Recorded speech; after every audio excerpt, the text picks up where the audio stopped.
Hello friends, welcome back to the Artacamom YouTube channel. Like and subscribe, and you can always follow me on Facebook or Instagram. Let's get creative.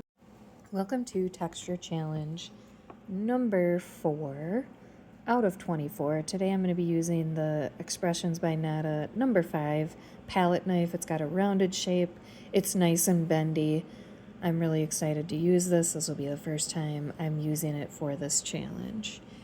So you can see I have my nice little mini canvas here in front of me. We will be using some of the oranges that we had in our previous challenge, number 3.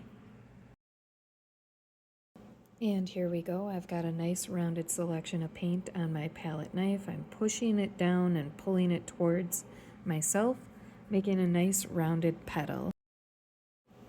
And I'm going to do the same thing with a slightly different shade of orange. Push it down, pull it out. And I'm actually not making petals. I don't know. I'm just liking the way that it hangs over the edge like that. Just putting texture on the canvas. It's not really going to be a flower or anything. But I do think this palette knife makes some really good petal shapes. And I like the way it's not totally rounded, because then it kind of gives it a little bit different texture. So I'm just continuing to lay it down, using the same shade with each row that I'm putting down.